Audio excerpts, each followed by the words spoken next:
जी अस्सलाम वालेकुम। Hope so you are all well. तो स्टूडेंट्स, ये हमारी वीडियो नंबर है 5, जिसमें हम इंडिकेटर और इंडिकेटर्स की थीरीज़ को डिस्कस करेंगे। ये टॉपिक बहुत ज़्यादा अहम है, हर प्रीवियस एग्ज़ाम में इससे रिलेटेड क्वेश्चन आए होते हैं। तो अगर आप इसको ध्यान से सुन लेते हैं, थोड़े से टाइम में आपका ये जो टॉपिक है वो कवर हो सकता है। और मैं लास्ट पे आपको बता दूंगा कि आपने इन चीज़ों के ऊपर फोकस करना है। और मोस्टली इस वीडियो में मैं उन्हीं चीज़ों के ऊपर ही फोकस ज़्यादा करूँगा जो कि हमारे लिए काम की चीज़ें हैं। वैसे तो आपको पता है कि एक टॉपिक के ऊपर घंटों बंदा वीडियो बना सकता है, लेकिन हमने चूँकि रिवाइज़ कर रहे हैं तो इस लिहाज से आपने इसको रिवाइज़ करना है, जो कि इम्पोर्टेंट पॉइंट होंगे। तो इंडिकेटर जो होते हैं ये डिफरेंट कलर शो करते हैं हमें, ठीक है। एसिड और बेसिक मीडियम में, या ये समझ लें कि विजुअल डिटेक्शन के लिए हम इंडिकेटर का इस्तेमाल करते हैं। किसकी विजुअल डिटेक्शन करनी है? एंड पॉइंट की विजुअल डिटेक्शन करनी है। और एंड पॉइंट की डिटेक्शन क्यों करनी है? इसलिए करनी है कि रिएक्शन जो है वो कहाँ तक पहुँच चुका है। तो इंडिकेटर का क्या मतलब है कि रिएक्शन की प्रोसीडिंग को देखने के लिए कि रिएक्टेंट कहाँ तक कितने रिएक्ट कर गए हैं, इसलिए हम एंड पॉइंट की डिटेक्शन करते हैं बाय यूजिंग डिफरेंट इंडिकेटर्स, ठीक है। तो एसिड बेस इंडिकेटर क्या होते हैं? An acid base indicator is a weak acid. Basically जो एसिड बेस इंडिकेटर होते हैं, पहली बात तो ये है कि ये ऑर्गेनिक होते हैं, ठीक है। ये ऑर्गेनिक कॉम्प्लेक्स स्ट्रक्चर वाले होते हैं, कॉम्प्लेक्स इनका स्ट्रक्चर होता है और ये ऑर्गेनिक होते हैं। और ये वीक एसिड या वीक बेस हो सकते हैं, ठीक है। वीक एसिड या वीक बेस हो सकते हैं। वीक एसिड की अगर बात करते हैं तो हम फिनोल्फ्थलीन को लेते हैं। फिनोल्फ्थलीन एज ए इंडिकेटर होता है, जो कि एक वीक एसिड है। अगर वीक बेस की बात करते हैं तो वो हमारे पास मिथाइल ऑरेंज है, इंडिकेटर है, ठीक है, methyl orange. The equivalence point of an acid-base titration is often detected by means of indicator, ठीक है। कहता है कि जो एंड पॉइंट है या इक्विवेलेंस पॉइंट है, वो वाला पॉइंट जब number of moles of the reactant और प्रोडक्ट इक्वल हो जाते हैं, उस वक्त जो पॉइंट होता है उसको हम विजुअलाइज किसके थ्रू करते हैं? Physical visualisation.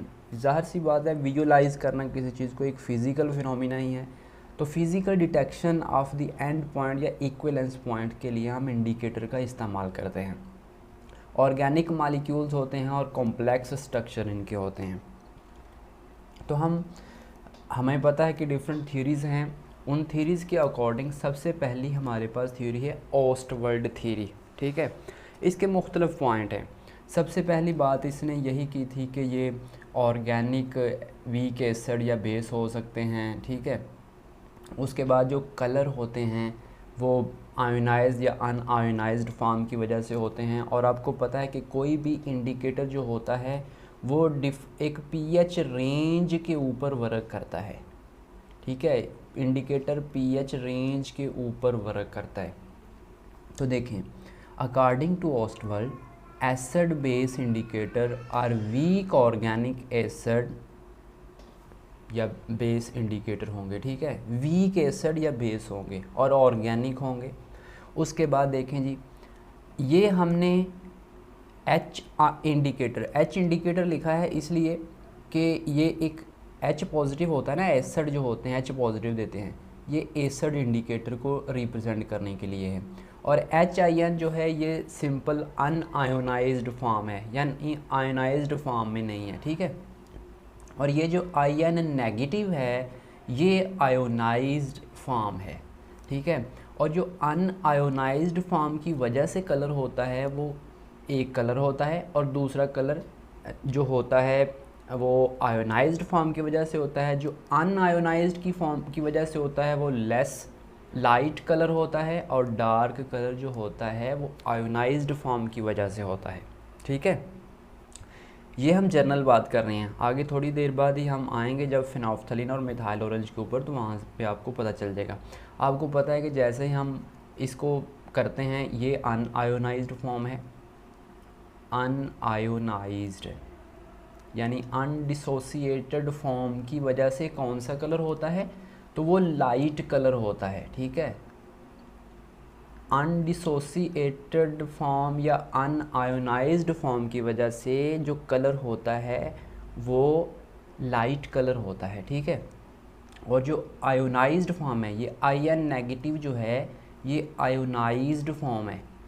और अगर आपका इक्विलिब्रियम कांस्टेंट का आपको पता है कैसे लिखते हैं, तो अगर आप इसको लिखेंगे, इसका इक्विलिब्रियम कांस्टेंट, उसको रीअरेंज करेंगे तो आप इसकी पीएच निकालेंगे, जो कि ionised form over unionised form की फॉर्म में होगी, ठीक है। अब आयोनाइज्ड फॉर्म जो है, आप अभी हमने बात की कि ये कलर क्या देगी, लाइट कलर देगी, जो कि डार्क होगा, डार्क कलर आयोनाइज्ड फॉर्म देगी, और जो अनआयोनाइज्ड फॉर्म देगी वो लाइट कलर देगी, ठीक है। और यहाँ पे एक और इक्वेशन याद रख लें कि आपको पता होना चाहिए कि अगर तो हमारे पास H इंडिकेटर जो है, इसकी कंसंट्रेशन और IN नेगेटिव की कंसंट्रेशन ग्रेटर और इक्वल हो 10 के, तो फिर हमारे पास एसिड कलर होगा।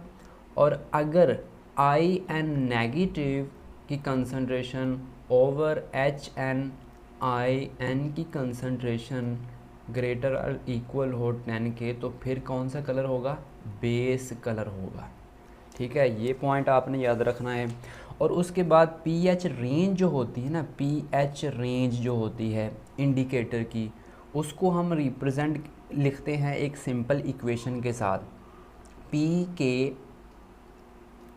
के इंडिकेटर लिख लें यहाँ पे प्लस माइनस 1, यानी प्लस माइनस 1 अगर होगा तो फिर ही हमें जो है वो कलर नज़र आएगा।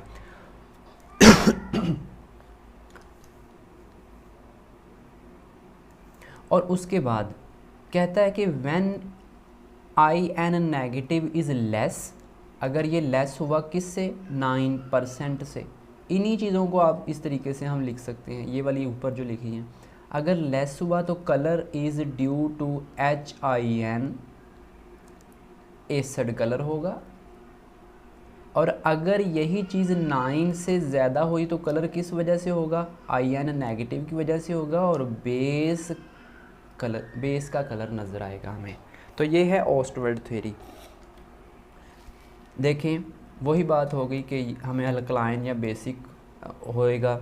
और यहाँ पे देखें, फिनोल्फ्थलीन की वर्किंग चेक करते हैं अकॉर्डिंग टू ओस्टवर्ड थ्योरी। फिनोल्फ्थलीन क्या है, HPH, यानी ये वीक एसिड है, ठीक है, वीक एसिड है। और ये इसकी क्या फॉर्म है, अनआयोनाइज्ड फॉर्म है या अनडिसोसिएटेड फॉर्म है, ठीक है। अनआयोनाइज्ड, स्पेलिंग चेक कर लीजिएगा, अनआयोनाइज्ड या अनडिसोसिएटेड फॉर्म है। तो इसके लिए एक वर्ड आप याद रख लेना, जो कि आप हमेशा याद रखेंगे, और वो है ACB और P। इसकी आप बना लें आफ्टर कलेक्टिंग बोर्ड पेपर। ये फिनोल्फ्थलीन का एक्शन है विद रिस्पेक्ट टू ओस्टवर्ड थ्योरी, यानी जो एसिड होगा वो कलरलेस होगा, यानी जो फिनोल्फ्थलीन है वो एसिड में कलरलेस होगा और बेसिक में क्या होगा, पिंक होगा, ठीक है। इस तरीके से आप इसको याद रख सकते हैं, यानी ये अनआयोनाइज्ड फॉर्म है और ये कलरलेस है, ठीक है। और जब ये आयोनाइज्ड फॉर्म में चला जाएगा तो उस वक़्त क्या होगा, पिंक हो जाएगा। यानी जो फिनोल्फ्थलीन है वो एसिड में कलरलेस होता है और बेस में वो पिंक कलर हमें देता है। उसके बाद एक और चीज़ याद रख लें, और चीज़ आपने क्या याद रखनी है कि जब हम फिनोल्फ्थलीन, चूँकि एक वीक एसिड है, ये वीक एसिड है, तो इसको लाजमी है कि किसी स्ट्रॉन्ग बेस के साथ रिएक्ट करवाएंगे हम। फिनोल्फ्थलीन ओनली वर्क करेगा जब हम स्ट्रॉन्ग बेस इस्तेमाल करेंगे। अगर आप वीक बेस इस्तेमाल करते हैं तो this does not working well, ठीक है। इसका कलर उसी वक्त आएगा जब हम स्ट्रॉन्ग बेस इस्तेमाल करेंगे। और एक और पॉइंट याद रखना है आपने कि जब हम स्ट्रॉन्ग बेस का इस्तेमाल करेंगे तो यहाँ पे आप चेक कर सकते हैं कि ये एनायनिक पार्ट है, यानी रिएक्शन के अंदर एनायनिक पार्ट है, pH नेगेटिव, ठीक है, एनायनिक पार्ट है। अगर एनायनिक पार्ट इंक्रीज़ करता है, यानी एनायनिक पार्ट की कंसंट्रेशन इंक्रीज़ करती है, कंसंट्रेशन इंक्रीज़ करती है, तो देन हमें जो कलर नज़र आएगा वो नज़र आएगा बेस का कलर, और वो होगा क्या होगा, पिंक कलर होगा।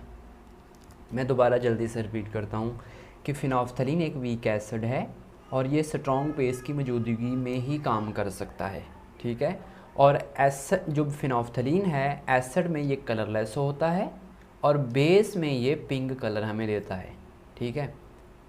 और जो कलरलेस होता है चीज़ वो अनआयोनाइज या अनडिसोसिएटेड फॉर्म की वजह से होती है, और जो पिंक होती है वो आयोनाइज्ड फॉर्म की वजह से होती है, ठीक है। एक आयोनाइज्ड फॉर्म है, एक अनआयोनाइज्ड फॉर्म है। अनआयोनाइज्ड फॉर्म जो है वो एसिडिक कलर देगी और कलरलेस होगी, और आयोनाइज्ड फॉर्म जो होगी वो पिंक कलर होगी देगी और वो डार्कर कलर होगा इन केस ऑफ फिनोल्फ्थलीन। तो pK indicator of phenolphthalein is 9.4। pH range जो है 8 से 10 तक काम करता है। एसिडिक कलर कलरलेस है, बेसिक कलर जो है होता है इसका पिंक होता है। So this is the working of phenolphthalein according to Ostwald. और ये मिथाइल ऑरेंज है। Methyl orange is a weak base, ठीक है, ये वीक बेस है। अब हमें पता है कि ये एक वीक बेस है, तो इसको जब भी टाइट्रेट कर सकते हैं हम किसी स्ट्रॉन्ग एसिड की साथ ही ये वर्किंग कर सकता है, किसी स्ट्रॉन्ग एसिड के साथ वर्क कर सकता है। अगर वीक एसिड लेते हैं तो ये काम नहीं करेगा, क्योंकि आयोनाइज्ड और अनआयोनाइज्ड फॉर्म नहीं बनेगी। ये इसकी है, क्या है ये अनआयोनाइज्ड फॉर्म है। मिथाइल ऑरेंज की अनआयोनाइज्ड या अनडिसोसिएटेड फॉर्म है ये वाली मिथाइल ऑरेंज की।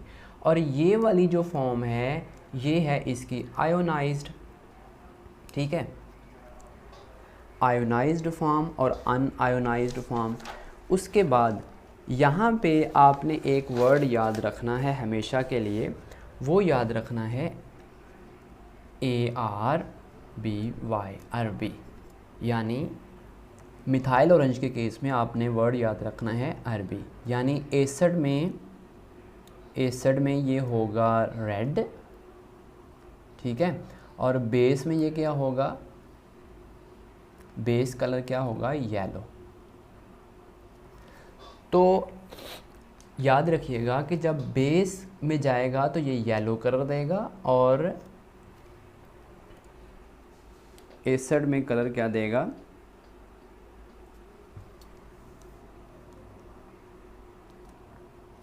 जी। तो यहाँ पे नीचे इसकी जो है ना रेंज लिखी हुई है, और ये pH रेंज है 3 से 3.1 से लेके 4.4 तक वर्क करता है ये। और एसिड कलर अभी हमने बात किया कि एसिड में कलर कौन सा देता है, ये रेड देता है, और बेस में कलर ये येलो देता है। और यहाँ पे एक पॉइंट याद रखिएगा कि जब हम मिथाइल ऑरेंज का इस्तेमाल करते हैं तो केटाइनिक पार्ट की कंसंट्रेशन इंक्रीज़ होती है। केटाइनिक पार्ट की कंसंट्रेशन क्यों इंक्रीज़ हो रही है, क्योंकि हम स्ट्रॉन्ग एसिड का इस्तेमाल कर रहे हैं। So this is the working of methyl orange according to Ostwald theory. जी, तो उसके बाद है हमारे पास कीनोनॉइड थ्योरी, ठीक है। कीनोनॉइड थ्योरी के अकॉर्डिंग जो हमारे पास अनआयोनाइज्ड फॉर्म है जिसको HIN molecule and A9, unionised और आयोनाइज्ड फॉर्म जो हैं वो दोनों एक दूसरे की टाटोमेरिक फॉर्म में होंगी और ये एरोमेटिक ऑर्गेनिक कंपाउंड होते हैं जो इंडिकेटर होते हैं एरोमेटिक ऑर्गेनिक कंपाउंड या ऑर्गेनिक डाई होंगे, ठीक है। और दो टाटोमेरिक फॉर्म जो होंगी, there is a equilibrium between two tautomeric form, दोनों टाटोमेरिक फॉर्म में इक्विलिब्रियम होगा। एक tautomeric form different colour show करेगी और दूसरी जो है वो और कलर शो करेगी। तो दो फॉर्म होगी, एक बेंजोनाइड फॉर्म होगी। Benzenoid form just like unionised या अनडिसोसिएट, ठीक है, फॉर्म होगी और ये लाइट कलर देगी। और जो कीनोनाइड फॉर्म होगी वो डीप कलर देगी। और ये जो कीनोनाइड और बेंजोनाइड फॉर्म हैं ये again the function of pH decide करेगी कि कौन सी फॉर्म एग्जिस्ट करेगी इक्विलिब्रियम के ऊपर और वो फिर उसी के अकॉर्डिंग कलर देगी। तो अगर हम फिनोल्फथलीन का चेक करते हैं वर्किंग अकॉर्डिंग टू कीनोनाइड थ्योरी, तो ये फिनोल्फथलीन का बेंजोनाइड फॉर्म है जो कि कलरलेस है। कलरलेस क्यों है कि ये एसिडिक मीडियम में है, ठीक है। और ये उसका बेंजोनाइड फॉर्म है, ये पिंक क्यों है क्योंकि ये बेस कलर है। और इसी तरह इसका हम चेक कर सकते हैं मिथाइल ऑरेंज का। मिथाइल ऑरेंज बेंजोनाइड येलो होती है, यानी ये किसका है, ये एसिडिक कलर है और ये इसका बेसिक कलर है। और यहाँ पे भी आप कुछ वर्ड याद रख सकते हैं, वो ये हैं कि फिनोल्फथलीन के केस में आप याद रख सकते हैं जी, तो फिनोल्फथलीन के केस में एसिड में कलरलेस होगा और बेंजोनाइड फॉर्म होगी और बेस में ये पिंक होगा और ये कीनोनाइड फॉर्म होगी, ठीक है। और जब मिथाइल ऑरेंज की बात करेंगे तो मिथाइल ऑरेंज एसिड में रेड होगा और ये बेंजोनाइड फॉर्म होगी और बेस में ये येलो होगा और ये कीनोनाइड फॉर्म होगी। और बेंजोनाइड फॉर्म जो होगी मैं अगेन बता दूं ये अनआयोनाइज्ड फॉर्म होती है, ठीक है। और जो कीनोनाइड होती है वो आयोनाइज्ड फॉर्म होती है। नेक्स्ट है जी हमारे पास रिडॉक्स इंडिकेटर्स। रिडॉक्स इंडिकेटर्स जो होती हैं ये भी डाई होती हैं, ये कलर कंपाउंड्स होते हैं, ठीक है। डाई का मतलब ही कलर होता है, ये कलर्स कंपाउंड्स होते हैं। और आयोडाइड सोल्यूशन हो गया। फिर हमने ये भी पढ़ा था पोटाशियम डाइक्रोमेट है K2Cr2O7 पोटाशियम डाइक्रोमेट। और इसी तरह ये येलो या आई थिंक ऑरेंज कलर का होगा KMnO4 होता है और ये पिंक कलर देता है। तो डिफरेंट किस्म के कंपाउंड्स होते हैं। यहाँ पे डाइफिनाइल अमाइन है, डाइफिनाइल बेंजीडाइन है तो ये क्या होंगे, ये बेसिकली इसमें होता ये है कि ऑक्सीडेशन रिडक्शन रिएक्शन होता है, ठीक है, जो कि रिवर्सिबल रिएक्शन होता है। वर्किंग इसकी भी पीएच के ऊपर ही है लेकिन एक स्पेसिफिक ईएमएफ के ऊपर जो है ना ये कलर देता है, इलेक्ट्रोमोटिव फोर्स जिसको बोलते हैं। और रिड्यूस फॉर्म में और कलर होगा और ऑक्सीडाइज फॉर्म में और कलर होगा, ठीक है। एक कलर रिड्यूस फॉर्म का उसका होगा और दूसरा ऑक्सीडाइज का होगा। फॉर एग्जांपल डाइफिनाइल अमाइन जो है change the colour when EMF is 0.76 volt. जब इसकी हो जाती है तो ये कलरलेस से वॉयलेट में चेंज हो जाता है, ठीक है। डाईफिनाइलमाइन कलरलेस है, रिड्यूस फॉर्म में कलरलेस है और ऑक्सीडाइज फॉर्म में वॉयलेट है और 0.76 वोल्ट के ऊपर ये अपना कलर चेंज करता है। ठीक है, उसके बाद यहाँ पे चेक करें जी, sodium diphenyl amine sulphonic acid, ये भी एक रिडॉक्स इंडिकेटर है और ये पर्पल होता है ऑक्सीडाइज फॉर्म में जो कि डार्क कलर होता है और कलरलेस होता है रिड्यूस फॉर्म में जो कि लाइट कलर है। इसी तरह कुछ और इंडिकेटर हैं जैसे एम ब्रोमोफिनोल इंडोफिनोल है, टालियोलिन है, क्रिसाइल ब्लू है, क्रिसाइल रेड है, वॉयलेट है, न्यूट्रल रेड है, मिथाइलिन ब्लू है। तो ये भी कुछ रिडॉक्स इंडिकेटर्स हैं। बेसिकली इसमें रिडॉक्स रिएक्शन होता है और इसमें भी हमें पीछे जो था पेपर उसमें देखने को मिला था क्वेश्चन। नेक्स्ट हमारे पास है एड्सॉर्प्शन इंडिकेटर और एड्सॉर्प्शन इंडिकेटर को हम प्रेसिपिटेशन इंडिकेटर्स का नाम भी देते हैं। ठीक है,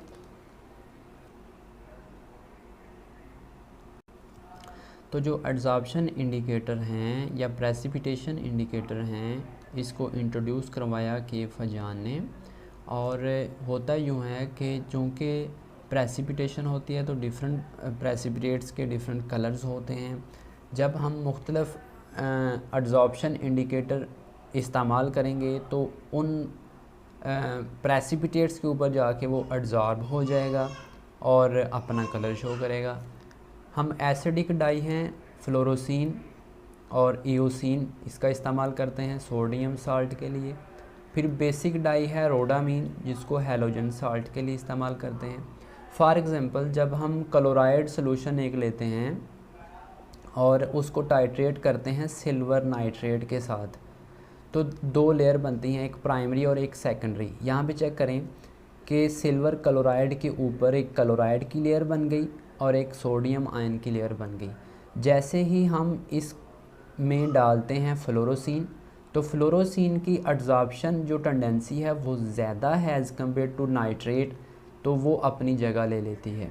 ठीक है, तो जब ये जगह लेगी वहाँ पे जाके तो जाहिर सी बात है अपना कलर देगी। पहले इसका कलर जो था वो वाइट प्रेसिपिटेट थे, वाइट पीपीटी थे। जैसे ही फ्लोरोसिन हमने डाला तो उसने अपना कलर शो किया जो कि रेड कलर का होते हैं। तो इस तरह से जब हम कोई एड्सॉर्प्शन इंडिकेटर इस्तेमाल करते हैं तो वो ऊपर जाके एड्सॉर्ब हो जाता है और अपना कलर शो करता है। ठीक है, इसी तरह मुख्तलिफ़ किस्म के और भी इंडिकेटर हैं।